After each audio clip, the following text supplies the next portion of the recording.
जय हिंद सभी को। सभी लोग बैठ जाओ, सभी लोग बैठ जाओ, खड़ा करो, बैठ जाओ।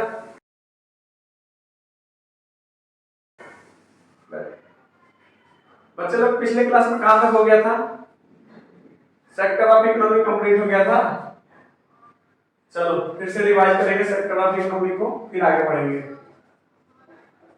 सेक्टर ऑफ इकोनॉमी,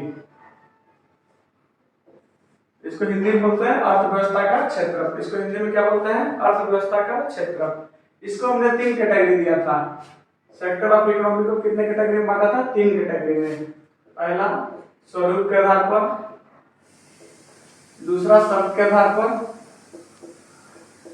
तीसरा स्वामित्व के आधार पर। तीसरा स्वामित्व के आधार पर, ठीक है। स्वरूप के आधार पर हमने इसको 3 भागों में बांट दिया था।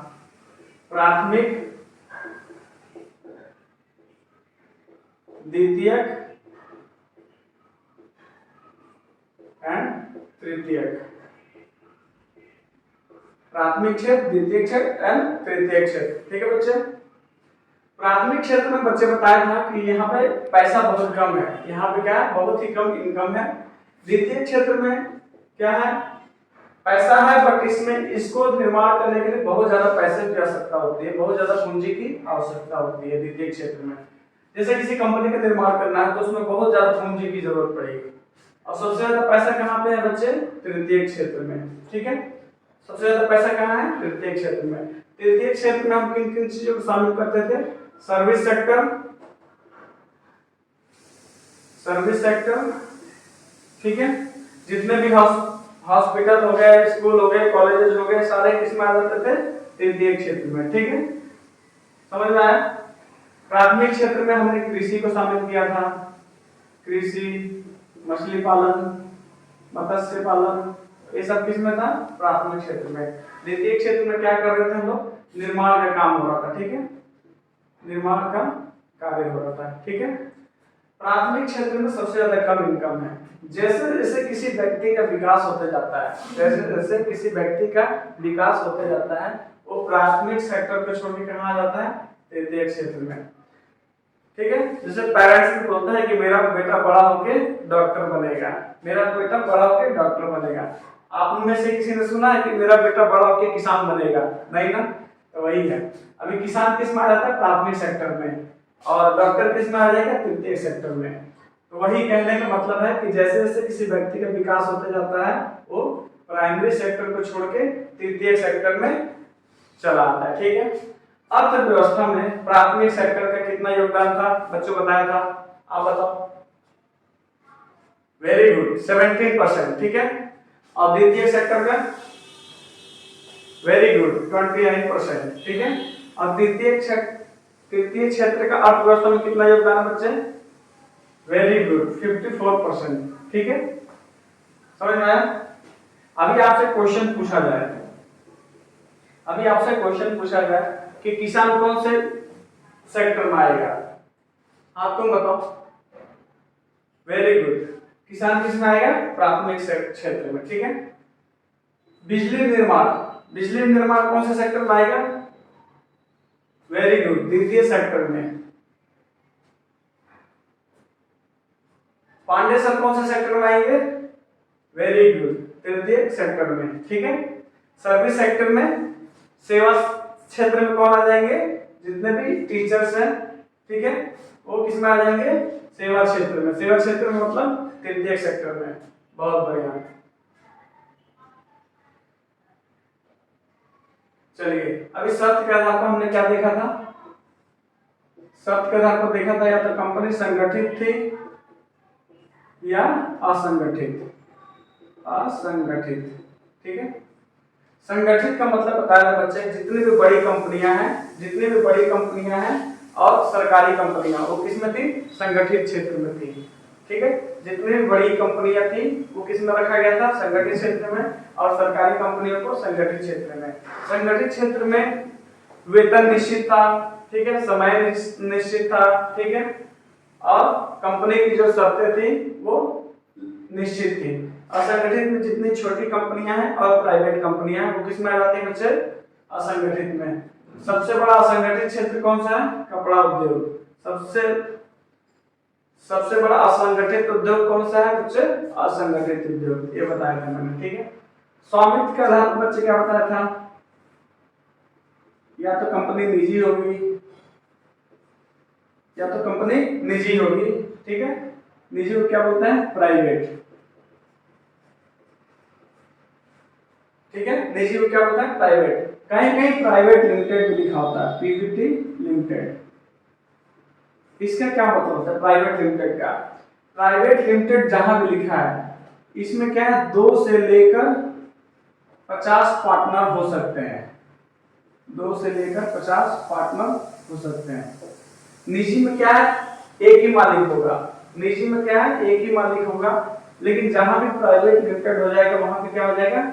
या तो मालिक 2 होंगे या 2 से 50 हो सकते हैं। इसमें 2 से 50 पार्टनर हो सकते हैं, ठीक है।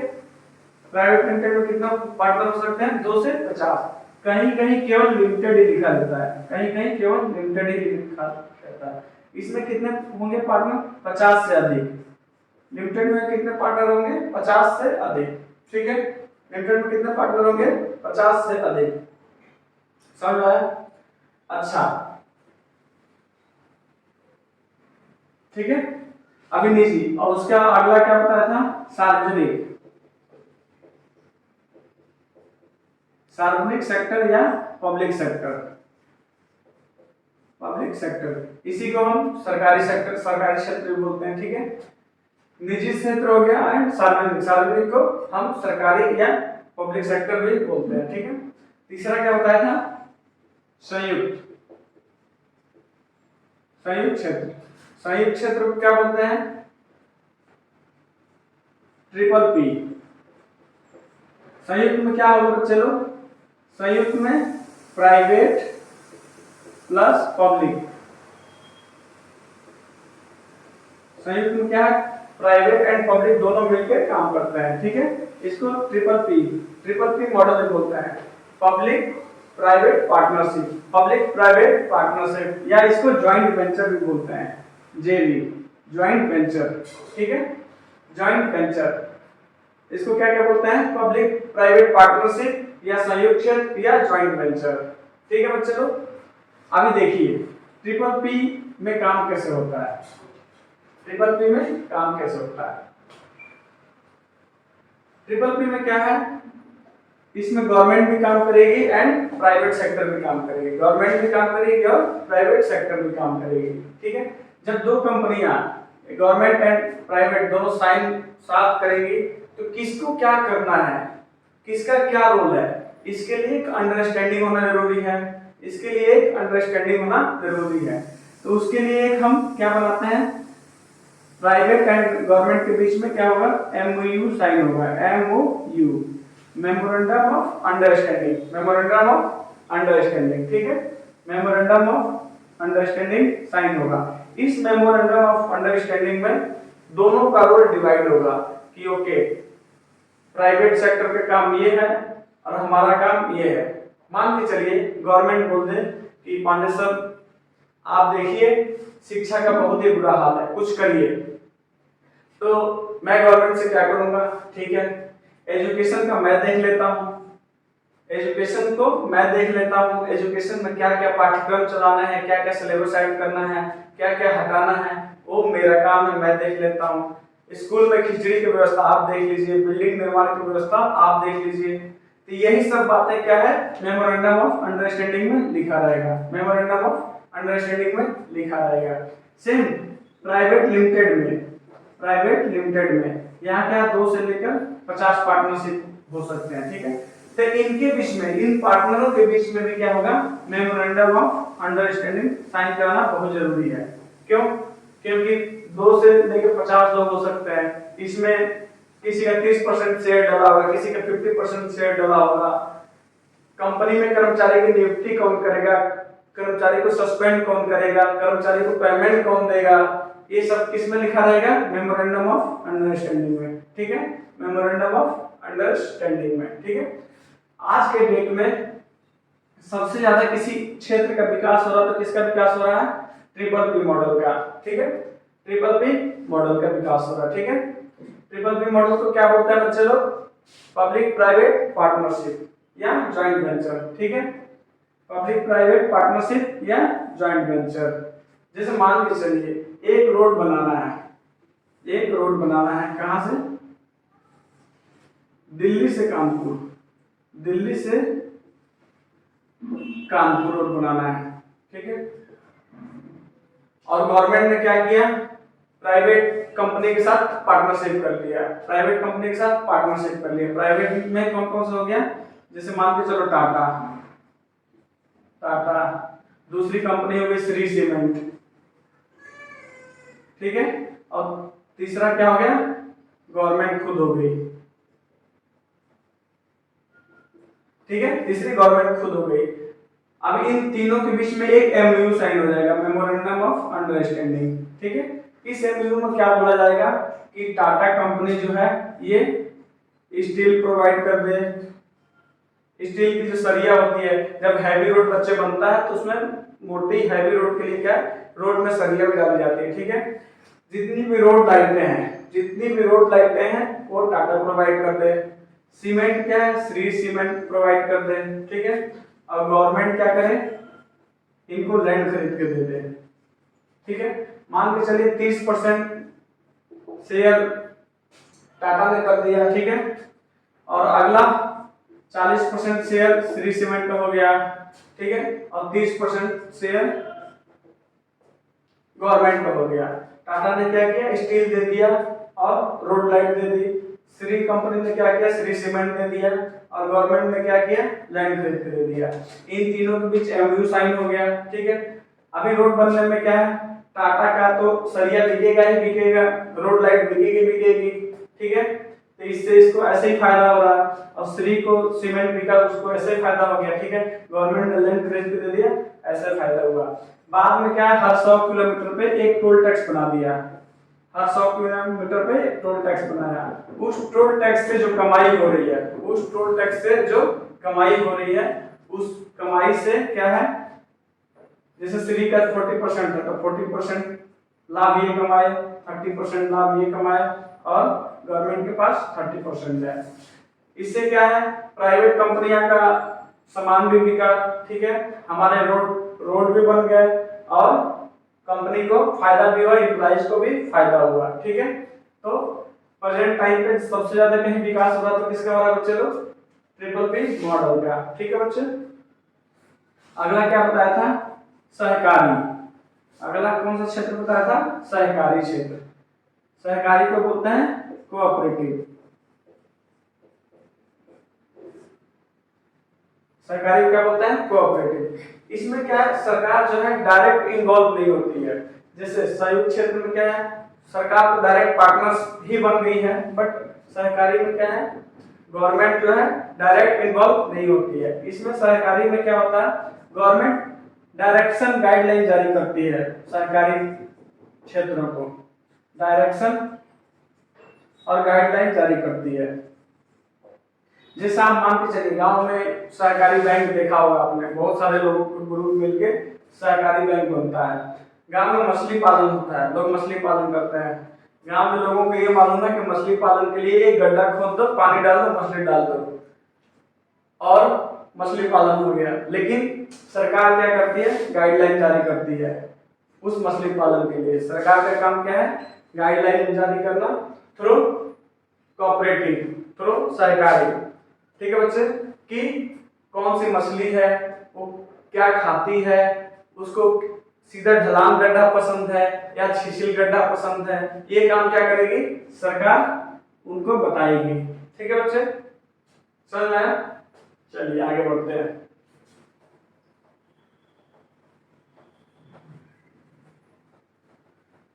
इसके बाद बच्चे हम लोग प्रोडक्शन देखते हैं। क्या देखते हैं बच्चे? Production. Production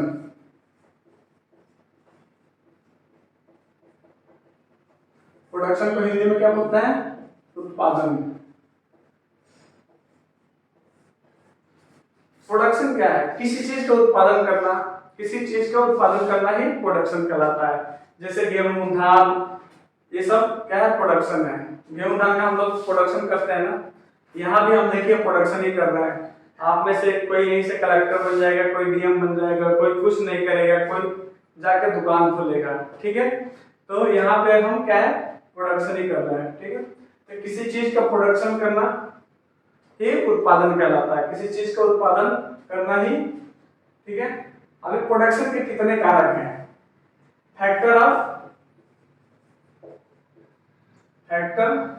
of production. Production के लिए बच्चे तो क्या क्या चाहिए? आप बताइए, कोई आइडिया आपको? हाँ आप बताओ, प्रोडक्शन के लिए क्या क्या चाहिए? प्रोडक्शन के लिए सबसे पहले आपके पास पूंजी होना चाहिए। पूंजी, पूंजी बराबर रुपया। लेकिन ये ससुरा रुपया नहीं बोलता है, ये पूंजी को क्या बोलता है? कैपिटल। पूंजी को क्या बोलेगा? कैपिटल। आप ध्यान से देखिएगा और इकोनॉमिक्स के टर्म्स को समझते जाइएगा। जहां भी पूंजी लिखा है मतलब वो कैपिटल की बात कर रहा है, ठीक है। अब लड़का सब चकरा रहा होगा, कैपिटल मतलब राजधानी नहीं, पूंजी मतलब रुपया, रुपया का मतलब कैपिटल। इकोनॉमिक्स में क्या बोलेंगे इसको? कैपिटल, ठीक है। कैपिटल मतलब बहुत सारा धन, बहुत सारा अमाउंट, ठीक है। तो पूंजी के लिए, उत्पादन के लिए क्या क्या चाहिए? सबसे पहले पूंजी चाहिए, ठीक है। उसके बाद से क्या चाहिए? आपको जमीन चाहिए, भूमि, लैंड। मान के चलिए आपको बिजली कंपनी का निर्माण करना है, तो उसके लिए पैसे की जरूरत पड़ेगी आपको। जहां लगाएंगे उस कंपनी को, उसके लिए भूमि की जरूरत पड़ेगी, ठीक है। तीसरा क्या पड़ेगा बच्चे लोग? उद्यमी। उद्यमी को क्या बोलता है? इंटरप्रेन्योर।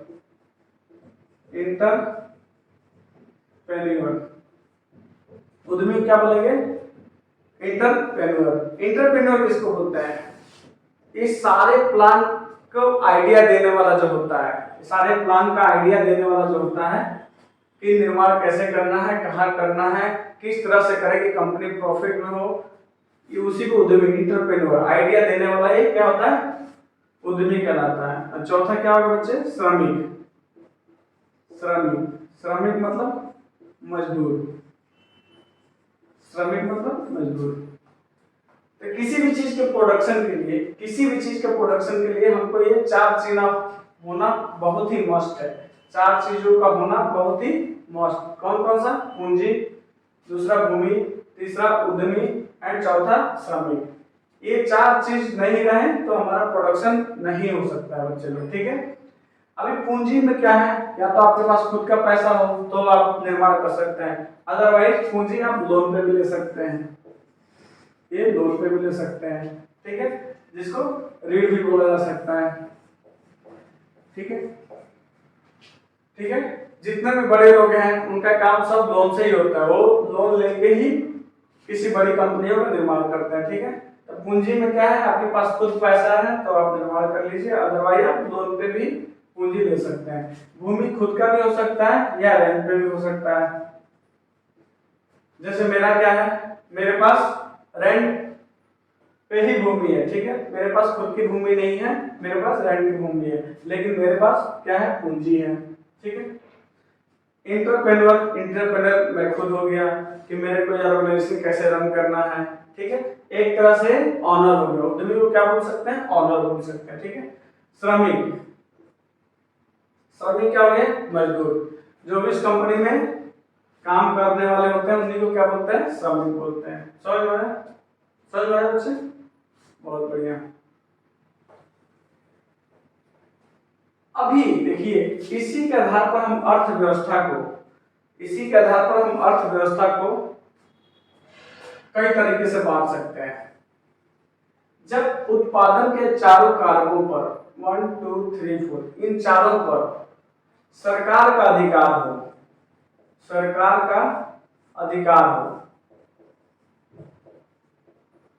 उत्पादन के चार कारकों पर पूंजी, भूमि, उद्यमी एवं श्रमिक चारों पर सरकार का अधिकार हो, तो उसको हम समाजवादी अर्थव्यवस्था बोलेंगे। समाजवादी अर्थव्यवस्था। ठीक है, जब इन चार कारकों पर, उत्पादन के चार कारकों पर सरकार का अधिकार हो तो उसे हम समाजवादी अर्थव्यवस्था बोलेंगे। इन चार कारकों पर जब किसी निजी व्यक्ति का हाथ हो, उत्पादन के चार कारकों पर किसी निजी व्यक्ति का हाथ हो तो उसको हम क्या बोलेंगे, पूंजीवादी अर्थव्यवस्था। जब निजी व्यक्ति का अधिकार होगा तो क्या होगा, उसको हम क्या बोलेंगे, पूंजीवादी अर्थव्यवस्था। पूंजीवादी अर्थव्यवस्था। ठीक है बच्चों, उत्पादन के चारों कारकों पर जब सरकार का अधिकार हो पूर्ण रूप से तो उसको हम क्या बोलेंगे, समाजवादी अर्थव्यवस्था। ठीक है, उत्पादन के चारों कारकों पर जब किसी निजी व्यक्ति का अधिकार हो तो उसको हम क्या बोलेंगे, पूंजीवादी अर्थव्यवस्था। ठीक है, और इन चार कारकों पर जब सरकार मतलब पब्लिक प्लस प्राइवेट दोनों का अधिकार हो, इन चारों कारकों पर जब पब्लिक एंड प्राइवेट दोनों का अधिकार हो बच्चे लोग तो उसको हम क्या बोलेंगे, मिश्रित अर्थव्यवस्था। मिश्रित अर्थव्यवस्था। ठीक है, अपने भारत की अर्थव्यवस्था प्रारंभ में कैसी थी, समाजवादी अर्थव्यवस्था। समाजवादी अर्थव्यवस्था। ठीक है, अभी हमारे देश की अर्थव्यवस्था कैसी है, मिश्रित अर्थव्यवस्था। जब समाजवादी अर्थव्यवस्था थी तो हमारे जो सरकारी कर्मचारी होते थे, पहले क्या दूध का निर्माण सरकार खुद करती थी, दूध की सप्लाई, डेयरी प्रोडक्ट सरकार खुद देखती थी जब समाजवादी अर्थव्यवस्था हुआ करता था। तो क्या है, कर्मचारी लोग जो है पूरा दूध का दूध बेच देते थे। ठीक है, और पब्लिक को जो घरों में बैठते थे उनको पानी मिल रहा है, किसी को खराब दूध मिल गया, इस टाइप से होता था। फिर सरकार ने क्या किया, इसको मिश्रित अर्थव्यवस्था के तहत प्राइवेट सेक्टर को दे दिया। आज देखो प्राइवेट सेक्टर एक ही दूध से कितने प्रोडक्ट बना रहा है, फुल क्रीम, हाफ क्रीम, मलाई, खोया, मिठाई, कितने चीजों का निर्माण कर दिया। तो प्राइवेट सेक्टर में बहुत ही ज्यादा ग्रोथ हो रहा है। ठीक है, जैसे मैंने आपको बताया था ट्रिपल पी के तहत सबसे ज्यादा कहीं विकसित विकास हो रहा तो ट्रिपल पी मॉडल के आधार पर हो रहा है। आज भारत में जितनी भी मेट्रो बन रही है किसके तहत बन रही है, ट्रिपल पी मॉडल के आधार पर। ठीक है, चलिए आगे बढ़ते हैं। उत्पादन के कितने कारक बच्चे, बहुत बढ़िया, चार कारक। कौन कौन से, पूंजी, भूमि, उद्यमी एंड श्रमिक। ठीक है, उत्पादन के लिए पूंजी की जरूरत पड़ेगी, भूमि की जरूरत पड़ेगी, आइडिया या ऑनर, आइडिया देने वाला या ऑनर जिसको उद्यमी बोलते हैं उसकी जरूरत पड़ेगी, और श्रमिक की जरूरत पड़ेगी। ठीक है बच्चे, चलिए आगे बढ़ते हैं।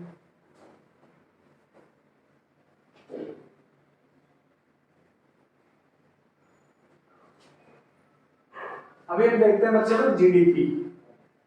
जीडीपी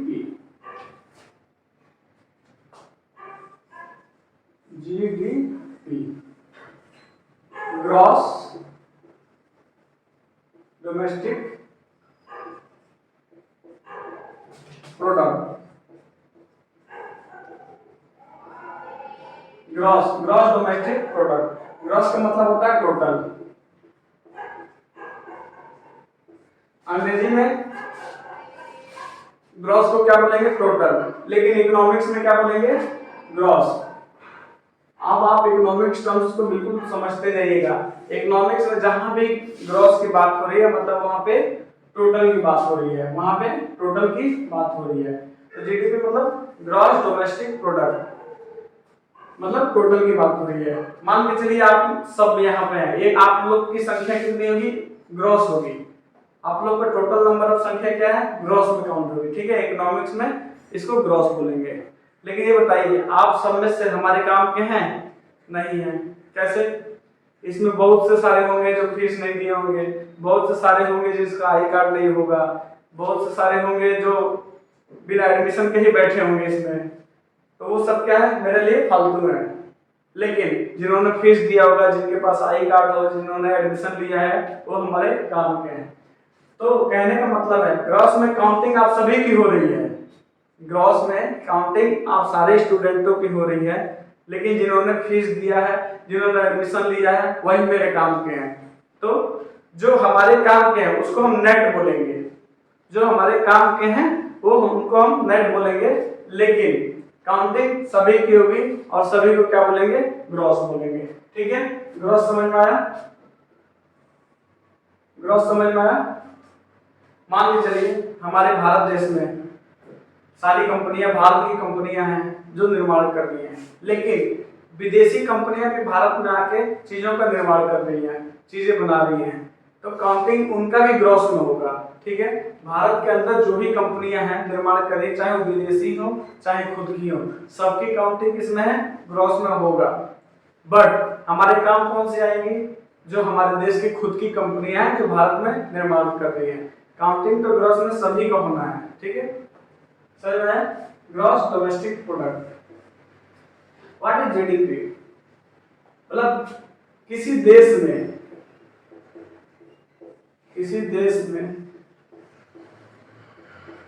एक साल में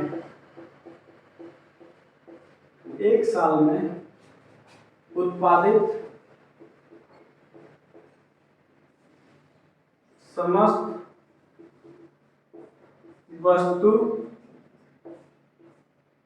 वस्तु और सेवा क्षेत्र। किसी देश में एक साल में उत्पादित समस्त वस्तु व सेवा को क्या बोलते हैं, जीडीपी। अभी वस्तु क्या है, वस्तु सब लोग जानते हैं, गुड्स। सेवा क्या है, गुड्स को क्या बोलेंगे, सर्विस। ठीक है,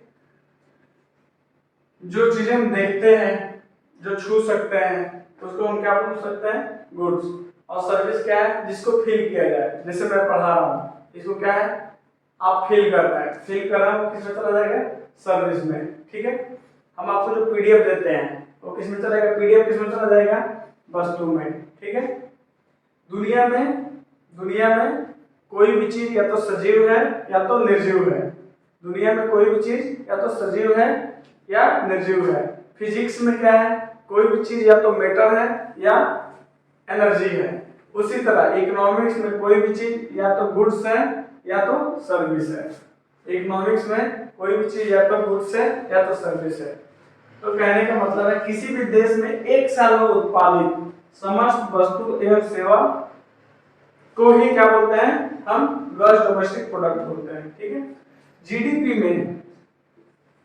में हम वस्तु के अंतिम मूल्य को शामिल करते हैं। जीडीपी में हम वस्तु के अंतिम मूल्य को शामिल करते हैं, अंतिम मूल्य को शामिल करते हैं।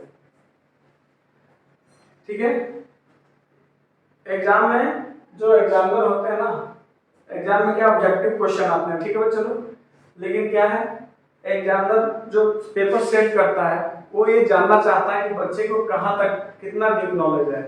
तो ये पूछ देगा कि व्हाट इज जीडीपी, और उसमें दे देगा बोला एक साल में उत्पादित समस्त वस्तु एवं सेवा क्षेत्र। तो बच्चा क्या करेगा, तुरंत टिक कर देगा। लेकिन उसी में ऑप्शन सी में दिया रहेगा किसी देश में एक साल में उत्पादित समस्त वस्तु एवं सेवा का अंतिम मूल्य। तो अंतिम मूल्य को ही टिक करना है, ऑप्शन सी को टिक कर देना है। ठीक है, इसे मान के चलिए गेहूं है, गेहूं 20 रुपए किलो हो गया। ठीक है, गेहूं से हमने आटा बना दिया। गेहूं क्या प्रथम वस्तु हो गया, ये द्वितीय हो गया। गेहूं से हमने क्या बनाया, आटा। आटा कितना है, 30 रुपए किलो। और आटा से हमने क्या बोल दिया, बिस्किट बना दिया। बिस्किट क्या है, 300 रुपए केजी बिकता है। गेहूं 20 रुपए किलो, आटा 30 रुपए किलो और बिस्किट 300 रुपए केजी सीधे। तो जीडीपी में हम कौन सा शामिल करेंगे, अंतिम मूल्य, यानी कि 300 रुपया। जीडीपी में क्या शामिल करेंगे, 300 रुपया। ठीक है, जीडीपी में क्या है, वस्तु के अंतिम मूल्य को शामिल किया जाता है, वस्तु के अंतिम मूल्य को शामिल किया जाता है। तो जीडीपी में कौन सा शामिल होगा, बिस्किट का रेट कौन कितना, 300 रुपया। ठीक है, ऐसा नहीं कि जोड़ देना इसको 330 और 50, 350 नहीं, क्योंकि इसमें जो क्या है, इन दोनों का रेट जुड़ चुका होता है, ठीक है। जीडीपी में क्या क्या शामिल होगा, जीडीपी में वस्तु का अंतिम मूल्य शामिल होता है, ठीक है, समझ में आया। चलिए आगे देखते हैं।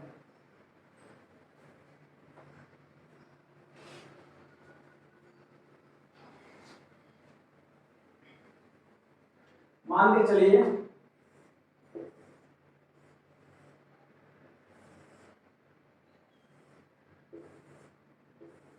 जियो कंपनी है, वो साल में 200 उत्पादन कर रही है, ठीक है।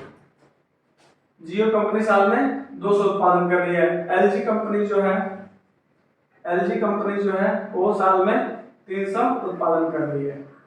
जियो कंपनी जो है साल में 200 उत्पादन और एलजी कंपनी साल में 300 उत्पादन कर रही है, ठीक है। एक और इंडियन कंपनी को ले लो, और एक और इंडियन कंपनी को ले लो, कौन सी, टाटा की ले लो कोई कंपनी। टाटा कंपनी जो है साल में 400 प्रोडक्शन कर रही है, ठीक है। अभी हम अपना जीडीपी बताएं, जीडीपी कितना होगा, 600। गला, अभी तो गला फाड़ फाड़ बताए हैं कि जीडीपी में क्या है, जीडीपी का मतलब ही होता है ग्रॉस। उससे मतलब नहीं कि कौन सी इंडियन कंपनी है कौन सी विदेशी कंपनी है। जीडीपी में क्या है, जो भी कंपनियां हमारे देश के अंदर, चाहे वो विदेशी हो चाहे इंडियन हो, प्रोडक्शन दे रही हैं, उन सबको काउंट करेंगे, ठीक है। तो जियो हो गया 200, 300, 500 और 500 और 400 900, तो टोटल जीडीपी कितना हो जाएगा, 900। हम जीडीपी में विदेशी कंपनी एलजी को भी काउंट करेंगे क्योंकि वो हमारे देश में आके प्रोडक्शन कर रही है, ठीक है। उससे हमको कोई मतलब नहीं है, हमारे देश में यदि विदेशी कंपनी आके प्रोडक्शन कर रही है तो हम उसको जीडीपी में शामिल करेंगे, ठीक है।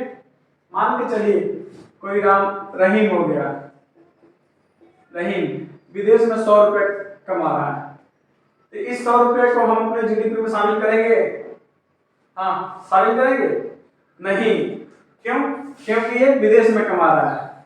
तो ये जो 100 रुपए है उसके जीडीपी में काउंट हो जाएगा, विदेश के जीडीपी में काउंट हो जाएगा, ठीक है। विदेश के जीडीपी में काउंट हो जाएगा, समझ में आया, समझ में आया। चलिए आगे क्लास कल करेंगे। जय हिंद।